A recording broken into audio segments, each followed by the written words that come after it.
اللہم انفعنا بما علمتنا وعلمنا ما ينفعنا وزدنا علما اللہم فقہنا فی الدین ربی زدنی علما ربی زدنی علما ربی زدنی علما۔ السلام علیکم ورحمۃ اللہ وبرکاتہ۔ کیا حال ہے آپ لوگوں کے؟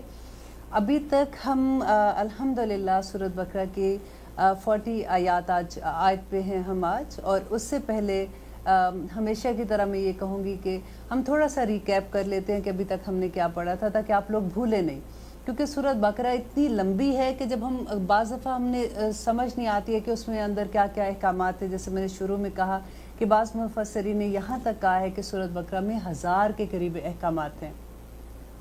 تو ہم نے شروع میں اللہ سبحانہ تعالیٰ سے دعا کی تھی کہ اہدنا الصراط المستقیم۔ اللہ سبحانہ تعالیٰ نے ہمیں پورا قرآن دے دیا، اور شروع میں اللہ سبحانہ تعالیٰ نے ہمیں 4 گروہوں کے بارے میں بتایا کہ یہ متقی ہیں، ایک جو کامیاب ہو جائیں گے، دوسرا کافر ہیں جو دوزخ میں جائیں گے، اور تیسرا اور چوتھا گروہ منافقین کا اور فاسقین کا تھا، جو مسلمانوں میں ہے، اور وہ والا گروہ ہے جو کہتے ہیں کہ ہم مسلمان ہیں لیکن ان کا عمل ویسا نہیں ہوتا۔ اور چوتھا گروہ جو فاسق کا تھا وہ ہیں جو کہتے ہیں کہ ہم مسلمان ہیں لیکن کھلے عام غلط کام کرتے ہیں اور اس پہ شرمندہ بھی نہیں ہوتے۔ اس کے بعد اللہ سبحانہ تعالیٰ نے بتایا کہ اعبدوا ربکم، کہ میری عبادت کرو۔ کیوں عبادت کرو؟ الذی خلقکم والذین من قبلکم، کہ ان لوگوں کو جو تم سے پہلے تھے ان کو بھی پیدا کیا اور تمہیں بھی پیدا کیا۔ اور اس کے فوراً بعد اللہ سبحانہ تعالیٰ ہمیں بتاتے ہیں کہ میں نے تمہیں پیدا کیسے کیا۔ پہلی تخلیق آدم علیہ السلام کی، وہ پورا قصہ میں نے لاسٹ پروگرام میں آپ کو سنایا تھا۔ اس بیوٹیفل قصہ کہ کس طرح سے اتنی عزت دے کے اللہ سبحانہ تعالیٰ نے اتنی تحریم کے ساتھ ہمیں پیدا کیا، اور پھر اللہ سبحانہ تعالیٰ اب پہلے مذہب کی بات کر رہے ہیں کہ دنیا میں پہلا مذہب جو آیا تھا، اور باقاعدہ جو کتابیں نازل ہوئی، توراۃ تھی، زبور تھی، انجیل تھی، کہ کس طرح سے اللہ تعالیٰ نے پیغمبر بھیجے۔ وہ جو پہلا ریلیجن تھا اس کے بارے میں یہ ہے کہ ہم آیت نمبر 40 میں پڑھ رہے ہیں کہ یا بنی اسرائیل۔ اب بنی اسرائیل کا قصہ بتانے سے پہلے میں آپ کو ایک سٹوری بتاؤں گی۔ ابھی مجھے یوں لگ رہا ہے کہ ہم قرآن تفسیر کے ساتھ ساتھ ہم تاریخ کی کلاس بھی کر رہے ہیں۔ ہمیں ہسٹری آف اسلام کی بھی کتاب کو ساتھ ساتھ لے کے چلنا پڑے گا، تاکہ آپ کو اچھے سے سمجھ آ جائے کہ ہم کس کے بارے میں کیا بات کر رہے ہیں۔ پہلے آدم علیہ السلام کا جب قصہ پڑھا تھا تو پھر پتہ چلتا ہے اچھا اللہ سبحانہ تعالیٰ نے ہمیں ایسے پیدا کیا تھا، پھر یہ جنت میں بھیجا تھا، پھر جب دنیا میں بھیجا تو اللہ تعالیٰ نے یہ بات ہمیں کہی تھی۔ اسی طرح سے جب بنی اسرائیل کا قصہ بیان کر رہے ہیں تو میں آپ کو اس کی بھی ہسٹری آج سناتی ہوں۔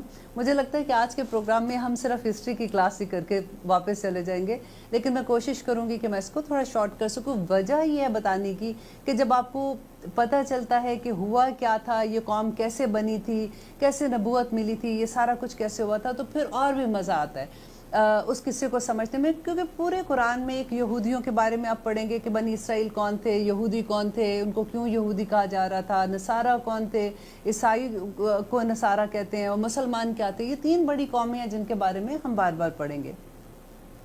تو اسرائیل جو ہے یہ ایکچولی عبرانی زبان کا لفظ ہے۔ اسرا کہتے ہیں بندے کو، ایل کہتے ہیں اللہ کو۔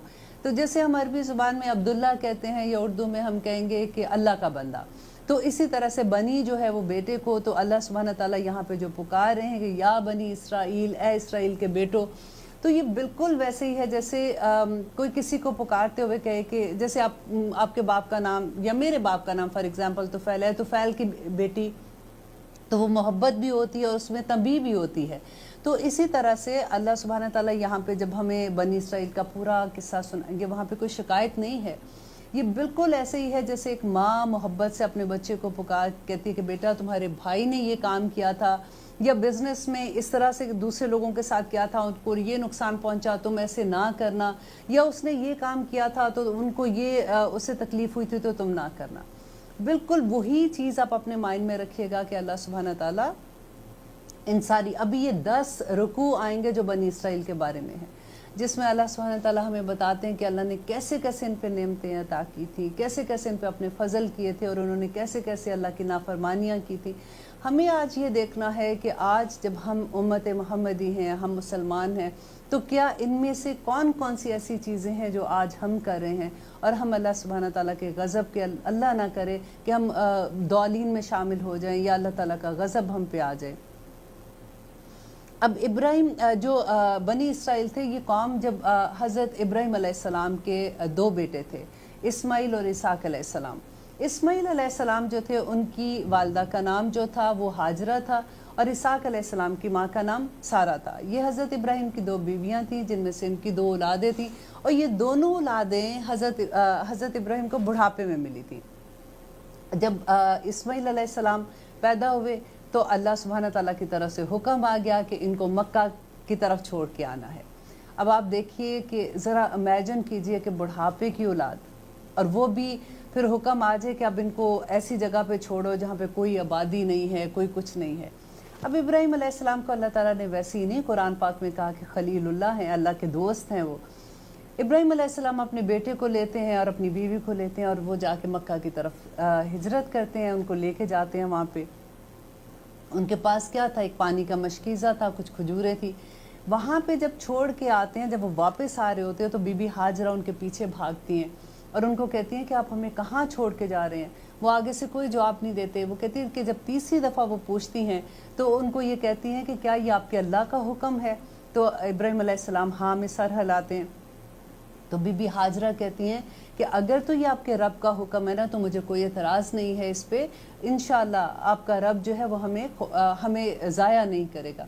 اب یہاں پہ دیکھیں کہ بی بی ہاجرہ کا صبر، کین یو امیجن؟ آپ دیکھیں یہ انسانوں کی بات ہو رہی ہے نا، یہ فرشتے تو نہیں اترے تھے کہ کس طرح سے، کیونکہ نوح علیہ السلام کے زمانے میں جب سیلاب آیا تھا تو ساری دنیا بہا کے لے گیا تھا، اور اس وقت یہ تھا کہ مکہ میں جو کعبہ تھا وہ بھی بہہ گیا تھا پانی میں، تو کوئی چیز نہیں تھی۔ آپ اگر مکہ میں کبھی گئے ہیں عمرہ حج کرنے کے لیے، آپ نے دیکھا ہوگا کہ وہاں پہ پہاڑ کس طرح کے، اندھیری راتیں اور وہ پہاڑ اور وہ سارا کچھ۔ اب بی بی ہاجرہ واپس آ جاتی ہے۔ اب ابراہیم علیہ السلام کی بھی فرما برداری دیکھیے کہ ان کو حکم ہوا اور کس طرح سے اپنی اولاد اور بیوی کو وہاں پہ چھوڑ کے چلے گئے۔ اب وہ واپس آتی ہیں، اور وہ پھر آپ نے وہ قصہ سنا ہوگا کہ جب بچے کو بھوک لگتی ہے، وہ کھجوریں ختم ہو جاتی ہیں، پانی ختم ہو جاتا ہے، کیسے وہ صفا مروہ پہ بھاگتی ہیں، دوڑتی ہیں، اور وہ کس طرح سے پانی تلاش کر رہی ہیں، اور وہ پھر کس طرح سے آب زمزم وہاں پہ نکلتا ہے۔ آپ یہاں پہ یہ دیکھیے کہ بی بی ہاجرہ کا صفا مروہ پہ بھاگنا اللہ سبحانہ تعالیٰ کو وہ اتنا پسند آیا کہ رہتی دنیا تک تمام انسانوں کو، آدمی کو، عورت کو، بچوں کو ان کے قدموں پہ چلا دیا، اور نہ صرف چلایا بلکہ ہر قدم پہ ثواب رکھ دیا۔ ہمارا عمرہ اور حج کمپلیٹ ہی نہیں ہوتا اگر ہم یہ صفا مروہ کی صحیح نہیں کرتے ہیں تو۔ اب یہاں پہ دیکھیے کہ اب وہاں پہ وہ چھوڑ جاتے ہیں ان کو، تو اب آب زمزم کا چشمہ نکل آتا ہے، وہاں سے ایک قبیلہ گزرتا ہے۔ قبیلہ کے لوگ، جیسے وہاں پہ یہ ہوتا تھا کہ جہاں بھی پانی ہوتا تھا وہاں پہ وہ لشکر ٹھہر جاتا تھا، وہاں پہ وہ پانی دیکھتے ہیں تو وہاں پہ اپنے ایک بیچ میں سے آدمی کو بھیجتے ہیں کہ یہ کس کا ہے، مالک کس کا، اس چشمے کا کون ہے۔ وہ بی بی ہاجرہ کے پاس جاتے ہیں اور ان سے کہتے ہیں کہ ہم یہاں پہ پڑاؤ ڈالنا چاہتے ہیں، اور پانی کے عوض وہ بات ان کی ہو جاتی ہے کہ تم کھانا دو گے اور یہ کرو گے وہ کرو گے، اور پھر وہ ادھر ہی پڑاؤ ڈال دیتے ہیں۔ یہ قبیلہ جرہم کے لوگ تھے۔ اب قبیلہ جرہم کا وہاں پہ آباد ہونا، اور انہی قبیلے کی لڑکی سے حضرت اسماعیل علیہ السلام کی شادی بھی ہوئی تھی۔ اب دیکھیے اللہ سبحانہ تعالیٰ نے ان کو دوستیاں بھی دے دی، ان کو رہنے کے لوگ بھی دے دیے، ان کو کھانے پینے کا انتظام کر دیا۔ وہ ایک بڑے سے قبیلے کے ساتھ رہنا شروع ہو گئی تھی۔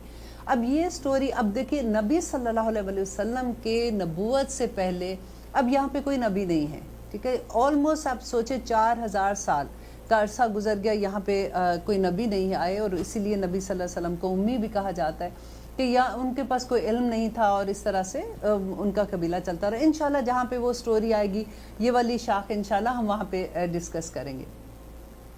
اب دوسری طرف آئیے کہ حضرت اسحاق علیہ السلام، حضرت ابراہیم کے دوسرے بیٹے، اور ان کی بیوی جو حضرت ابراہیم کی دوسری بیوی سارہ میں سے جو پیدا ہوئے تھے۔ اسحاق علیہ السلام کو اللہ سبحانہ تعالیٰ نے، قرآن میں یہ ہے کہ اللہ تعالیٰ نے ان کو خوشخبری دی یعقوب علیہ السلام کی، اینڈ یعقوب علیہ السلام کے پھر 12 بیٹے تھے جو 12 قبیلے بھی بنے، اور سب سے بڑے بیٹے کا نام یہودا تھا، اور انہی کے بیٹوں میں سے 2 بیٹے جو حضرت یوسف علیہ السلام اور بنیامین کی بات آپ سورہ یوسف میں پڑھیں گے، تو 10 بیٹے ان کے ایک دوسری بیوی میں سے تھے، اور یہ جو 2 بیٹے تھے یوسف علیہ السلام اور بنیامین تھے، یہ دوسری بیوی میں ستیلے بھائی تھے۔ یوسف علیہ السلام بہت خوبصورت بھی تھے، چھوٹے بھی تھے، حضرت یعقوب علیہ السلام بہت پیار بھی کرتے تھے، اب جو دوسرے 10 بھائی تھے وہ ان میں تھوڑی سی جیلسی ہو گئی. انہوں نے کہا کہ یہ باپ جو ہے ہمارا جب سے یہ پیدا ہوا ہے سارا دھیان اس کو دیتا ہے, اسے محبت کرتا ہے, ہمیں نہیں پیار کرتا, تو ہم یوں کرتے ہیں کہ ہم اس کو لے جاتے ہیں اور جا کے اس کو ہم کہیں گے کہ اس کو بھیڑیا کھا گیا, اس کو مار دیتے ہیں. یہ 10 بھائی پلان کر رہے ہیں.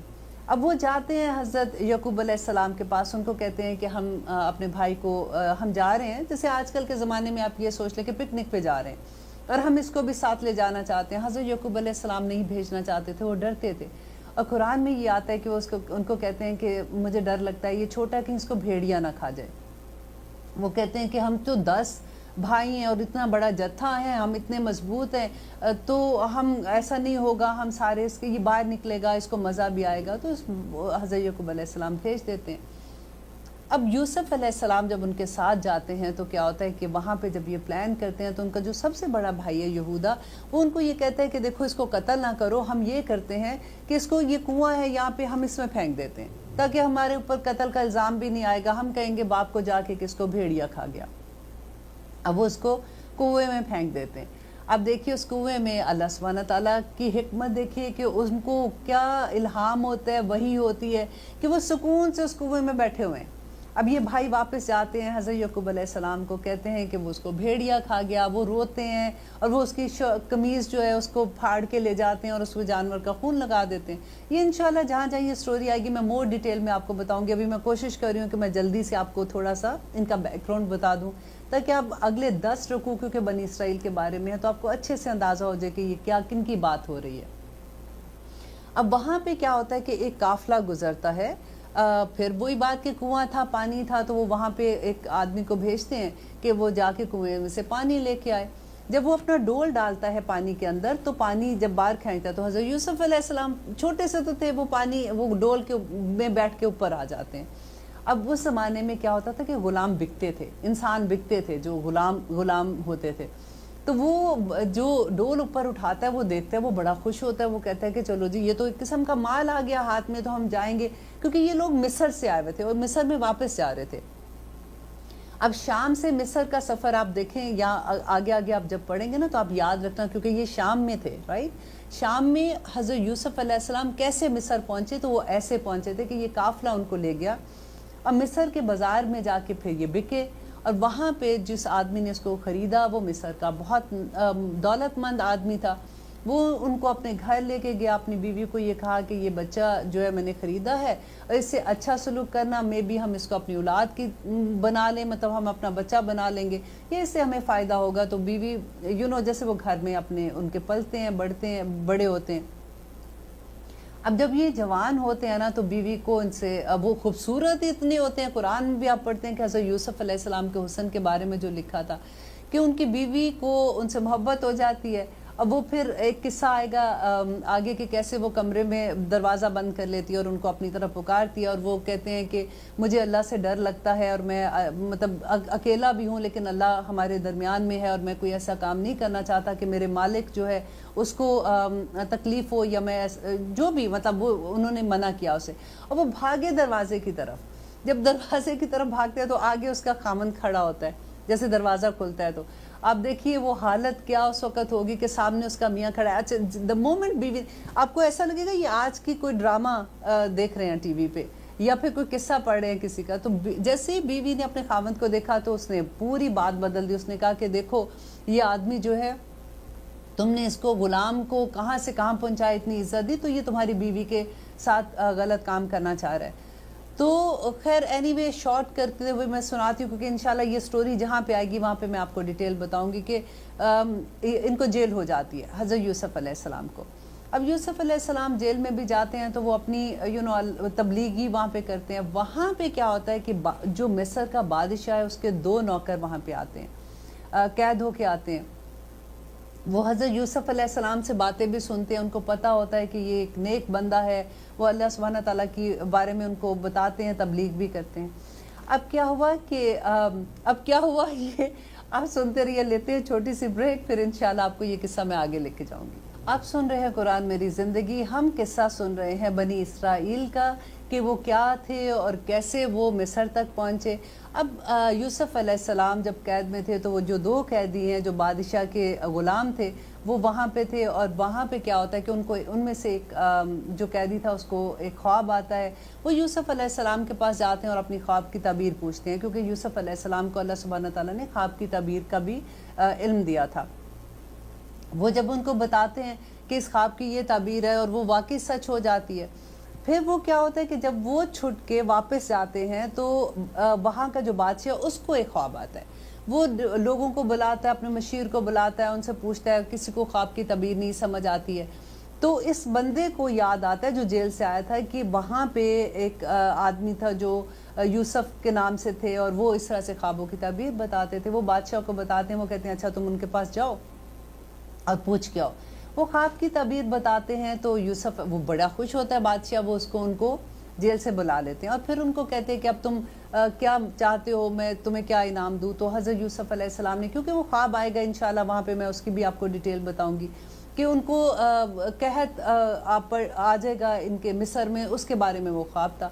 تو یوسف علیہ السلام ان کو کہتے ہیں کہ اگر آپ مجھے جو خزانہ، آپ آج کی زبان میں سوچ لیں کہ خزانے کے گورنر کو کیا کہتے ہیں، کہ مطلب مجھے جو اس کا ڈپارٹمنٹ ہے جہاں پہ میں یہ چیز دیکھوں گا کہ خزانے کا کیسے حفاظت کرنی ہے، تو مجھے آپ ادھر لگا دیں. وہ ان کی بات مانی جاتی ہے، ان کو وہ وہاں پہ مشیر لگا دیتے ہیں خزانے کا. تو اب کیا ہوتا ہے، کیونکہ یہ اتنے نیک ہوتے ہیں، وہ اپنی جب لوگ ان سے ملتے ہیں، ان کو دیکھتے ہیں، ان کی بڑی عزت ہوتی ہے، اور ایک ویسے بھی بادشاہ نے ان کو رکھا ہوا ہوتا ہے. تو وہاں پہ جب قحط پڑتا ہے اور ان کی عقل مندی سے وہ کس طرح سے گندم کو بچاتے ہیں اور کیسے وہ گندم خرچ کرتے ہیں، اس کا جو بھی ایک ڈیٹیل آئے گی انشاءاللہ صورت میں، تو وہاں پہ میں آپ کو اس کا بھی تذکرہ کروں گی. تو اب کیا ہوتا ہے کہ جس وقت قحط آتا ہے تو ساری اراؤنڈ جگہوں پہ بھی آتا ہے. اب شام میں جب لوگوں کو وہاں پہ گندم ختم ہوتی ہے تو وہاں سے لوگ آتے ہیں ان کے پاس گندم مانگنے کے لیے، کیونکہ انہوں نے سیو کی ہوتی ہے.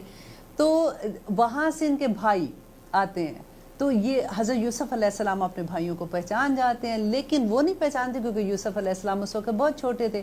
اب وہ جوان آدمی بن چکے تھے، لیکن یوسف علیہ السلام اپنے بھائیوں کو جوانی میں دیکھا ہوتا ہے تو وہ پہچان جاتے ہیں. اب وہ پھر ایک اور سارا قصہ آئے گا کہ کس طرح سے ان کو دیتے ہیں، اور پھر کیسے یوسف علیہ السلام ایک تدبیر کرتے ہیں، کیسے وہ اپنے بھائیوں کو، پھر ان کو پتہ چل جاتا ہے کہ یہ ہمارے بھائی ہیں، اور پھر کیسے ان کو وہ کہتے ہیں کہ اب تم سارے مصر میں میرے پاس آ جاؤ. اور ان کے پوری فیملی جو ہوتی ہے حضرت یعقوب علیہ السلام کو پتہ چلتا ہے، اور وہ کیسے وہ پھر سارے مائگریٹ ہو کے مصر میں آتے ہیں. اب یہاں پہ آپ لوگ یہ دیکھیں کہ جب وہ مصر میں آ گئے ہیں تو پھر فرعون بھی تو مصر میں تھا، اور پھر وہ جب ان کے اوپر ظلم ہوتا ہے تو کیسے یہ دریا سے نکلتے، دریا دو ٹکڑے ہو جاتا ہے اور وہ بیچ میں سے کیسے نکل کے جاتے ہیں. تو یہ سارا مصر کا واقعہ آگے پڑھیں گے نا تو پھر میں آپ کو انشاءاللہ وہاں کی ڈیٹیل بھی بتاتی رہوں گی. اب آپ کو یہاں تک تو پتہ چل گیا نا کہ یہ خاندان مصر میں کیسے آیا تھا. اب دیکھیے یہ نبیوں کی اولادیں تھی، سارے کے سارے ایک نبی کے بعد دوسرا، اور ایک ہی خاندان میں سے آ رہے ہیں نا، اور انہی کے خاندان کے آگے بچے ہیں، انہی کے خاندان کے بڑے ہیں. اب مصر میں اتنی عزت، اتنا احترام ان کو مل رہا ہے کیونکہ یوسف علیہ السلام کی وجہ سے. اب یوسف علیہ السلام کی وجہ سے جو احترام ان کو مل رہا ہے تو وہ آگے کیا کرتے ہیں، آگے چلیے ہم پڑھیں گے تو انشاءاللہ اب آپ کو مزہ آئے گا کہ یا بنی اسرائیل، اے اسرائیل کے بیٹو، اذکروا یاد کرو نعمتی میری نعمت کو، التی وہ جو انعمت علیکم جو میں نے انعام کی تم پر. اب کیا انعام کیا تھا اللہ سبحانہ تعالیٰ نے؟ یہاں پہ اللہ تعالیٰ وہ جو نعمت ان کو یاد کرا رہے ہیں، وہ نبوت کی نعمت یاد کرا رہے ہیں کہ کیسے میں نے نبی تم پہ بھیجے اور کیسے میں نے تمہیں فضیلت دی. اوفو بیعہدی، اوفو تم پورا کرو، بیعہدی میرے عہد کو، اوفی میں پورا کروں گا، بیعہدکم تمہارے عہد کو، فَإِيَّايَ فَارْهَبُونَ تو پس مجھے سے ڈرو. دیکھیں فَإِيَّايَ فَارْهَبُونَ آپ کو یاد ہے ہم نے پڑھا تھا إِيَّاكَ نَعْبُدُ وَإِيَّاكَ نَسْتَعِينُ. یہ وہی والی بات ہے کہ صرف إِيَّاكَ نَعْبُدُ، صرف ہم تیری ہی عبادت کرتے ہیں. ہم نے عہد کیا تھا نا، تو یہاں پہ بھی دیکھیے وہی آ گیا وَإِيَّايَ فَارْهَبُونَ صرف مجھے سے ڈرو. اور اگلی آیت میں بھی اسی کے ملتا جلتا لفظ آئے گا انشاءاللہ، وہاں پہ میں آپ کو بتاؤں گی. اب یہاں پہ اللہ تعالیٰ کون سی نعمت یاد کرا رہے ہیں؟ ان کو نبوت کی نعمت یاد کرا رہے ہیں، اور کون سا عہد کہہ رہے ہیں؟ کیونکہ اولڈ ٹیسٹمنٹ میں باب نمبر 18 میں آیت نمبر 18 اور 19 میں اللہ سبحانہ تعالیٰ توراہ میں کہہ رہے ہیں کہ میں ان کے بھائیوں میں سے تیری مانند ایک نبی بھیجوں گا اور اس کے منہ میں اپنا کلام ڈالوں گا، اور وہ کچھ بتائے گا جو میں اس کو کہوں گا. تو ان کی کتابوں میں یہ حکم تھا ان کو کہ ایک نبی آئے گا. تو اسی وجہ سے تو یہ مدینہ میں آ کے رکے تھے. بنو قینقاع، بنو نذیر، بنو قریظہ کی جو میں نے ہسٹری آپ کو بتائی تھی کہ یہ 3 قبیلے کیوں آئے تھے، کیونکہ یہ اس وقت نبی صلی اللہ علیہ وسلم کی پیدائش سے 500 سال پہلے ان کے اوپر رومن نے حملہ کیا تھا اور ان کو اپنا غلام بنا لیا تھا. ان کو اتنا مارتے تھے، ان کے ساتھ غلامی کراتے تھے. تو ان کی کتابوں میں ان کو پتا تھا کہ ایک نبی اس علاقے میں آئے گا، تو وہ یہاں پہ آ کے بسنا شروع ہو گئے تھے. تو اللہ تعالیٰ وہ عہد یاد کرا رہے ہیں کہ وہ عہد یاد کرو جب میں نے تمہیں کہا تھا کہ ایک نبی آئے گا تو اس کا تم ساتھ دو، مت ایسی حرکتیں کرو. اور وہ آمنو اور ایمان لاؤ بیما ساتھ اس وجہ سے انزلتو جو میں نے نازل کیا. اب دیکھیں نبی صلی اللہ علیہ وسلم پہ قرآن نازل ہو رہا ہے نا، تو ان کو کیا کہہ رہے ہیں کہ ان کو کہہ دو کہ وہ آمنو اور ایمان لاؤ بما اس پر انزلتو جو میں نے نازل کیا، مصدقاً تصدیق کرنے والا ہے لما اس کی معکم جو تمہارے پاس ہے. تو یہودیوں کے پاس کیا تھا اس وقت، بنی اسرائیل کے پاس، ان کے پاس تورات تھی. تو وہ تورات کی بھی انزلتو جو میں نے نازل کیا. اللہ نے کیا نازل کیا تھا نبی صلی اللہ علیہ وسلم پر؟ قرآن پاک. یہاں پہ دیکھیے وہ لوگ جو یہ کہتے ہیں نا کہ کوئی ضرورت نہیں ہے، جو بھی ریلیجن کا ہے وہ اپنے ریلیجن میں رہے، پھر بھی یہ ہو جائے گا وہ جو. یہاں پہ آپ یہ دعویٰ جب ہم کبھی کسی کو کرتے ہیں نا، جو لوگ بھی کرتے ہیں، اگر کبھی یہودی سے آپ کی بات ہوتی ہے، کبھی کسی کو بتانا ہو تو آپ یہ آیت یاد کر لیں اور یہ آیت آپ کوٹ کر سکتے ہیں کہ اللہ سبحانہ تعالیٰ نے کہا کہ انزلت مصدقا لما معکم، کہ وہ اس پر ایمان لاؤ جو میں نے نازل کیا تم پر اور جو تصدیق کرنے والا ہے جو تمہارے پاس ہے. وَلَا تَكُونُوا أَوَّلَ كَافِرٍ بِهِ، اور پہلے کافر انکار کرنے والے مت بن جاؤ، کیونکہ یہودی جو تھے وہ صاحب علم تھے. اب مدینہ کے لوگوں کو تو یہ پتا تھا، کیونکہ وہاں پہ 2 قبیلے تھے، اوف خزرج تھے، ان کے پاس تو علم نہیں تھا. ان کو یہ پتا تھا کہ ان کے پاس تو آسمانی کتاب ہے. اگر یہ نبی صلی اللہ علیہ وسلم پر یقین لے آئیں گے، کیونکہ نبی صلی اللہ علیہ وسلم بھی وہی بات کہہ رہے ہیں، اللہ سبحانہ تعالیٰ کی بتا رہے، جبرائیل علیہ السلام وہی لے کے آتے ہیں، اسی مذہب کی کنٹینیوٹی تھی یہ والی. تو اب وہ اللہ سبحانہ تعالیٰ کہہ رہے ہیں کہ تم پہلے انکار کرنے والے نہ بن جاؤ. وَلَا تَشْتَرُوا بِآيَاتِي، اور نہ بیچو میری آیات کو ثمناً قلیلا، تھوڑی قیمت پر میری آیات کو نہ بیچو. وَإِيَّايَ فَاتَّقُونِ، دیکھیں پھر وہ آ گیا، اور صرف مجھ سے تقوی اختیار کرو. وَلَا تَشْتَرُوا بِآيَاتِي ثَمَنًا قَلِيلًا کیا ہے؟ یہ وہی فتوے کی بات ہے کہ جب ہم چھوٹی سی قیمت پہ کسی کی عزت حاصل کرنے کے لیے یا کسی کو خوش کرنے کے لیے ہم فتویٰ دے دیتے کہ نہیں قرآن میں ایسے نہیں لکھا ہوا، قرآن میں یہ بات ایسے ہے، قرآن میں ایسے، یا پھر ہم کوئی ایسا حکم جو سخت حکم ہے نا، اس کو ہم اتنا اور چیزیں زن اس میں ڈال کے، یا اس میں اتنی ادھر کی بات کہ لوگوں کو اصل بات ہی بھول جائے کہ اصل بات کیا کہی تھی. تو لوگوں کو بہکا دینا جس کو کہتے ہیں، کہ تھوڑی سی قیمت پہ کسی کو خوش کرنے کے لیے. اب آپ فار ایگزامپل ہم کوئی ہمیں انوائٹ کرتے ہیں نا اپنے گھر میں، اور وہ ہمیں کہتے ہیں کہ جی آ کے آپ درس دیں، اور ساتھ وہ کہتے ہیں دیکھیں آپ ذرا ایسی والی بات نہ کرنا کیونکہ ہمارا عقیدہ تھوڑا سا اس طرح کا ہے. اور ہم کہیں کہ ٹھیک ہے، ہم قرآن کی بات کرنے جا رہے ہوتے ہیں نا، اس میں ہم یہ نہیں کر سکتے ہیں. جو واضح احکامات ہیں ان کو واضح ہی رکھنا چاہیے. ایک عالم کے لیے یہ بہت بڑی بات ہوتی ہے کہ آپ کو جب قرآن آپ کے سامنے کھلتا ہے تو آپ اپنی خواہش کے مطابق اس لفظوں کو چینج نہیں کر سکتے ہیں. یہاں پہ اللہ تعالیٰ یہی کہہ رہے ہیں وَلَا تَشْتَرُوا بِآيَاتِي، اور نہ بیچو میری آیات کو ثَمَنًا قَلِيلًا. دیکھیں اللہ سبحانہ تعالیٰ جس نے انسان کو بنایا ہے نا، اس کو سب اس کی کمزوریوں کا بھی پتا تھا، اسی لیے کھول کھول کے بیان کر دیا ہے فَإِيَّايَ فَاتَّقُونِ، تو پس مجھے سے تقوی اختیار کرو. ولا، اور نہ تلبسوا الحق، اور نہ گڑمٹ کرو حق کو، بالباطل، باطل کے ساتھ، وتکتموا الحق، اور نہ چھپاؤ حق کو، وانتم تعلمون، تم تو جانتے ہو اس بات کو. گڑمٹ کیسے حق کو کرتے ہیں؟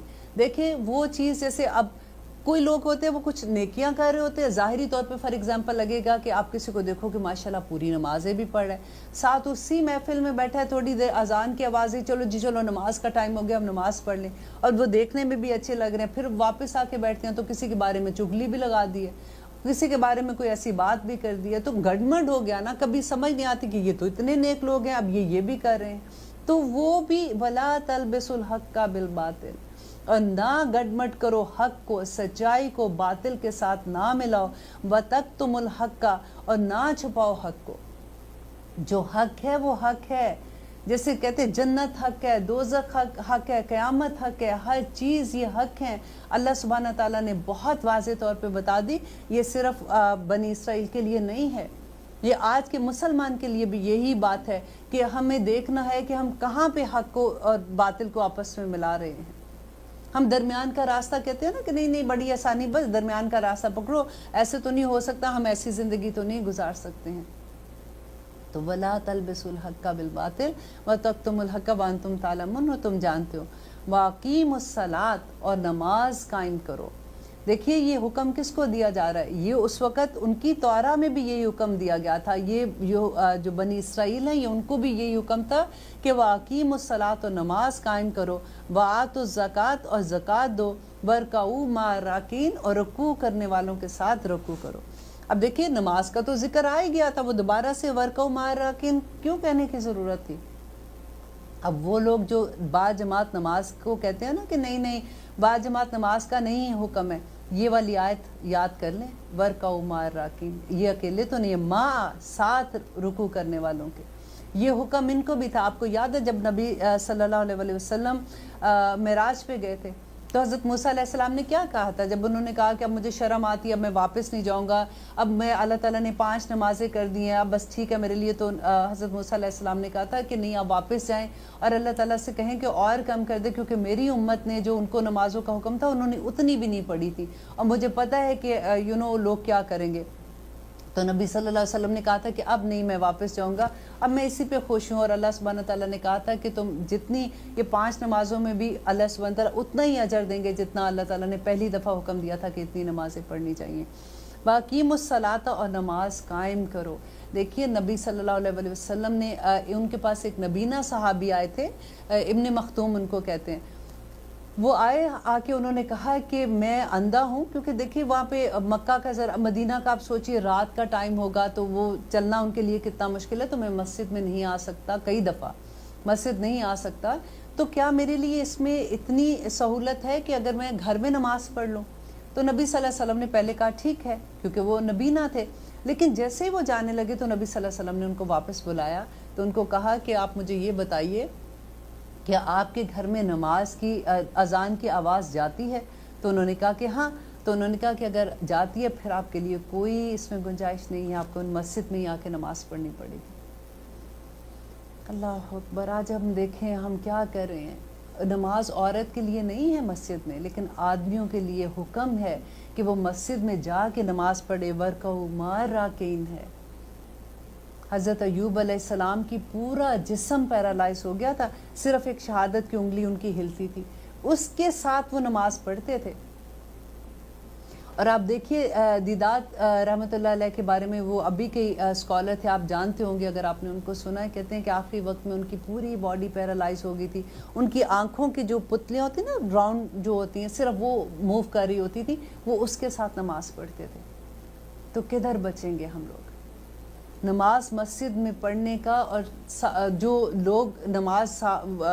لوگ مسجد میں نہیں نماز پڑھتے ہیں، آپ نے نبی صلی اللہ علیہ وسلم کی وہ سنی تھی حدیث کہ انہوں نے کہا تھا کہ میرا دل چاہتا ہے کہ میں کسی کو کہوں کہ وہ اقامہ کرے، اور میں لکڑیاں اکٹھی کروں اور میں جا کے ان لوگوں کے گھروں کو آگ لگا دوں جو نماز پڑھنے مسجد میں نہیں آتے ہیں۔ یہ بڑی باتیں سننے میں ہمیں لگتا ہے کہ او مائی گاڈ ہم نے یہ بھی سنا، یہ باتیں یہ کوئی نئی بات نہیں ہے، آپ نے بڑی دفعہ سنی ہوگی، لیکن دیکھیے اس کے باوجود ہمارے بیٹے ہمارے خامند گھروں میں ہوتے ہیں، ہم نے کبھی یہ سوچا ہے کہ ہم کیا آہستہ آہستہ کہنے سے ہوتا ہے نا، اگر دیکھیے میرا خامند جو ہے وہ کسی ماں کا تو بیٹا تھا، کبھی اگر ان کو نہیں کہا تو ہم اپنے بچوں کے لیے کیا کریں؟ اب یہ کئی دفعہ ہوتا ہے، میرے جیسی مائیں بھی، ہم لوگ کہتے ہیں کہ اللہ اکبر، جب ہمیں پتہ چلا تو اب تو عمریں بڑی ہو گئی ہیں، بچے بڑے ہو گئے، ہم کیسے کہیں ان کو؟ لیکن ہے تو ڈر کی بات نا، سوچنا تو پڑے گا، کیونکہ یہ حکم ہے اللہ سبحانہ تعالیٰ کا، اسے کیسے بچیں گے؟ اور آگے اللہ سبحانہ تعالیٰ کہہ رہے ہیں اتامرون الناس، کیا تم حکم دیتے ہو لوگوں کو بالبر، نیکی کا، وتنسون، اور تم بھول جاتے ہو، انفسکم، اپنے آپ کو، وانتم، اور تم تتلون الکتاب، تم تو کتاب پڑھتے ہو، افلا تعقلون، کیا تم عقل نہیں رکھتے ہو؟ یہ آیت جو ہے یہ اس کے بارے میں ہے. جیسے یہ آپ کہہ سکتے ہیں کہ عام بندے کے لیے بھی ہو سکتی ہے اور یہ علماء کے لیے بھی ہو سکتی ہے, کیونکہ علماء جو تھے وہی دوسروں کو زیادہ حکم دے رہے ہوتے تھے, بتا رہے ہوتے تھے. تو اللہ سبحانہ تعالیٰ ان کو کہہ رہے ہیں کہ کیا تمہیں یاد ہے کہ تم کیا کر رہے ہو, کہ تم لوگوں کو نیکی کا حکم دیتے ہو کہ یہ اچھا ہے یہ برا ہے, لیکن جب تم اپنے اوپر آتے ہو تو تم سارے غلط کام بھی کرتے ہو, تو تمہیں پتہ نہیں لگتا. اسی لیے تو کہتے ہیں افلا تعقلون, تم عقل نہیں رکھتے ہو. وَأَنْتُمْ تَتْلُونَ الْكِتَابَ, اور تم تو کتاب پڑھتے ہو, تم جانتے ہو ساری چیزوں کو. اس میں آپ بالکل یہ دیکھ لیجئے کہ آج کے مسلمان کو ہم آپس میں بھی بات کریں. ماشاءاللہ ہم میں سے سبھی قرآن پڑھے ہوئے ہیں نا, تو یہ آیت آپ دیکھیے اپنے اوپر رکھ کے دیکھ لیجئے کہ ہم دوسروں کو تو کہتے ہیں کہ یہ اللہ تعالیٰ نے منع کیا, یہ منع کیا, دیکھو ایسے کپڑے پہن کے باہر جاتی ہو. آج کل کے بچوں کو دیکھیں, ینگ بچوں کو, آپ نے کبھی پارٹیز میں دیکھا ہے؟ اب دیکھیے جب اکثر یہ ہوتا ہے وہ آنٹیوں کو تو اتنا بلاتے نہیں ہیں کہ یہ انہوں نے آ کے ویسے ہی دیکھنا ہے کہ ہم نے کیا کیا ہوا ہے. جب ان کی فیس بک میں دیکھیے ان کی تصویریں بچوں کی, مسلمان بچی ہیں, کیسے ان کے ڈریس اپ ہے, اور وہ مائیں, اور وہ کئی دفعہ آپ دیکھیں وہ باپ کے ساتھ کھڑی ہوتی ہیں, باپ بھی بیٹیوں کے ساتھ کھڑے ہوتے ہیں, اور ان کو پتہ ہے. ایسا نہیں کہ ان کو نہیں پتہ کہ یہ غلط ہے. یہ جو کہتے ہیں نا وَأَنْتُمْ تَتْلُونَ الْكِتَابَ, تم جانتے ہو اللہ سبحانہ تعالیٰ نے کیا حکم دیا ہے. افلا تعقلون, تم عقل نہیں رکھتے ہو. وَاسْتَعِینُوا بِالصَّبْرِ وَالصَّلَاةِ, اور اللہ تعالیٰ کہتے ہیں کہ مدد مانگو. پھر یہ ہم جیسی ماؤں کے لیے ہے. جب ہم نے رونا دھونا ڈال دیتے ہیں نا کہ ہائے پتہ ہی اب چلا, اب کیا کریں, اب تو دیر ہوگی, تو اللہ سبحانہ تعالیٰ کہہ رہے ہیں کہ وَاسْتَعِینُوا بِالصَّبْرِ, صبر کے ساتھ, اور وَالصَّلَاةِ, اور نماز کے ساتھ. انہا لکبیرۃ, بے شک یہ بہت بھاری ہے, الا علی الخاشعین, مگر خشیت رکھنے والوں کے لیے نہیں ہے. جو اللہ سے ڈرتے ہیں نا ان کے لیے یہ بھاری نہیں ہے نماز پڑھنا. نبی صلی اللہ علیہ وسلم کیا کرتے تھے جنگ کے زمانے میں بھی, جب انہوں نے ان کو, آپ کو یاد ہے خیبر کا زمانہ, آپ کو یاد ہے جب جو خندق کھودی گئی تھی, اللہ اکبر, اس وقت کیا حال تھا. ایک طرف پوری طرف سے کافر آگے تھے, اور دوسری طرف یہ بھی ڈر تھا کہ جو ہمارے گھر کے اندر, جو مدینہ کے اندر یہود ہیں, وہ بھی حملہ کر دیں گے. نبی صلی اللہ علیہ وسلم کہتے ہیں کہ وہ اس سے خوفناک رات میں نے آج تک نہیں گزاری تھی, کہ جب مجھے اندر سے بھی خطرہ تھا اور مجھے باہر بھی خطرہ تھا کہ اگر یہود وہاں سے حملہ کر دیتے ہیں تو پھر کیا ہوگا. کیونکہ صرف عورتیں اور بچے وہ چھوڑ کے آئے تھے, اور صرف ایک صحابی چھوڑ کے آئے تھے. یہ بھی بڑا خوبصورت قصہ تھا کہ نبی صلی اللہ علیہ وسلم خندق کی جب لڑائی جنگ ہو رہی تھی تو عورتوں کو اور بچوں کو ایک قلعے میں چھوڑ کے آئے تھے, اور وہاں پہ حسان جو تھے اس وقت ایک شاعر تھے, وہ ان کی حفاظت میں چھوڑ آئے تھے. اب حسان کو کیوں چھوڑ کے آئے تھے؟ کیونکہ وہ یہ کہا کرتے تھے کہ میں تو تلوار اور تیر نہیں چلا سکتا, میں تو شاعر ویسے بھی نرم دل کے ہوتے ہیں, نرم مزاج ہوتے ہیں. اب دیکھیں نبی صلی اللہ علیہ وسلم نے یہ نہیں کہ تم تو منافق ہو, تم یہ نہیں کر رہے ہو, تم اس وقت تو ایک ایک بچے کی بھی ضرورت ہے, ایک ایک انسان کی ضرورت ہے, اور تم کہہ رہے ہو کہ میں نہیں ہتھیار اٹھا سکتا. جو انسان کی جو قابلیت ہوتی ہے نا اس کو دیکھنا چاہیے کہ اس کو کیسے ہم استعمال کر سکتے ہیں اللہ کی راہ میں. حسان جو تھے صحابہ تھے, تو یہ جب کفار نبی صلی اللہ علیہ وسلم کے بارے میں غلط اشعار کہتے تھے, کیونکہ وہ اہل زبان تھے, تو ان کی شاعری اتنی کہتے کہ اچھی ہوتی تھی اس زمانے میں کہ تو مسلمانوں میں سے یہ ان کو جواب دیتے تھے, اور نبی صلی اللہ علیہ وسلم کو یہ بہت پسند تھے. اب ان کو عورتوں اور بچوں کی حفاظت کے لیے ایک آدمی کو چھوڑ گئے. اب کیا ہوا کہ جب یہودی جو تھے وہاں پہ, انہوں نے بنو نذیر کا قبیلہ تھا, انہوں نے کیا کہا کہ وہ مل گئے, ان کے ساتھ کفار کے ساتھ مل گئے. یہ انشاءاللہ جب ان کا قصہ آئے گا تو میں آپ کو سناؤں گی کہ کیا ہوا تھا ایکچولی, کیسے وہ ان کے ساتھ ملے تھے. ان کے ساتھ جب مل گئے, انہوں نے عہد شکنی کا ارادہ کر لیا, تو ایک آدمی کو بھیجا دیکھنے کے لیے کہ ذرا دیکھ کے آؤ کہ کیا سچویشن ہے ادھر.